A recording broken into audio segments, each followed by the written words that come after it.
صوت أقلقني وصوت الحادي. في العام 1343 للهجرة، أي ما يقارب 96 عاما إلى يومنا هذا، الحجاج اليمنيون يرتدون ملابس الإحرام ويتجهزون للمسير نحو مكة.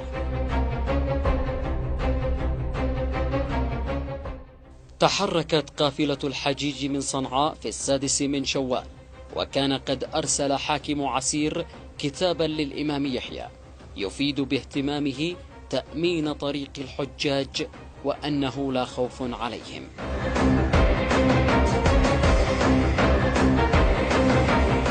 وبمجرد وصول الحجاج اليمنيين إلى أطراف عسير، تلقاهم بعض النجديين، وعلى مشارف أبها أكرمهم حاكمها عبد العزيز بن إبراهيم وأضافهم ولم يحذرهم من شيء.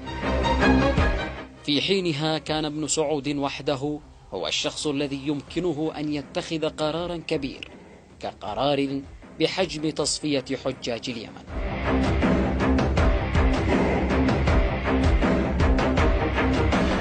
تحرك الحجيج مجتازين مناطق كثيرة وموزعين إلى 3 فرق. الأولى تقدمت ونزلت في تنومة وعدادها في بني شهر بعسير، والثانية في سدوان الأعلى، والثالثة في سدوان الأسفل.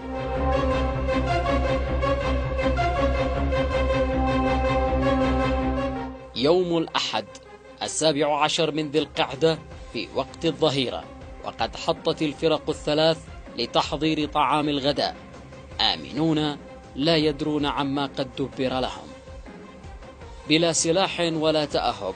وبعد أن فرغوا من الأكل وقاموا إلى الصلاة على صعيد واحد، إذا بجيش ابن سعود الكامن لهم قد أحاط بهم من كل الجهات وأصلاهم نارا توزعت في جباههم ورؤوسهم وصدورهم بشكل كثيف، ثم نزلوا إليهم يقتلون من عرفوا أنه ما زال حيا، فكانوا يمرون من بين جثامينهم ويذبحونهم بالسيوف لمن تبقى منهم على قيد الحياة، حتى قتلوا في ذلك اليوم كما ذكرت روايات الناجين أكثر من 3000 حاج يمني، ولم يستطع النجاة من تلك المجزرة إلا حوالي 500 شخص.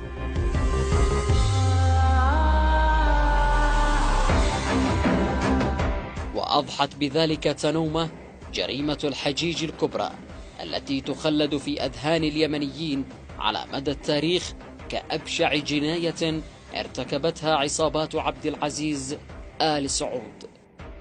هذه المجزرة المروعة لم يجرؤ أن يكتب عنها أحد، ناهيك عن توثيقها وتقديم ملفاتها إلى الأمم المتحدة ومنظمات المجتمع الدولي، كونها تعكس دموية آل سعود ووحشيتهم في التعامل والحكم، لا سيما عندما يتعلق الأمر بمصالحهم أو نفوذهم. من نجا من تلك الحادثة إلى اليوم يقاسي آثارها النفسية الكارثية، فما ألحقت به هذه الجناية من أوجاع لم تكن هينة وقليلة بالنسبة لهم، فمنهم من فقد أخا، ومنهم من فقد ابنا وأبا، ومنهم من لا يزال مصيره مجهولا حتى هذه اللحظة.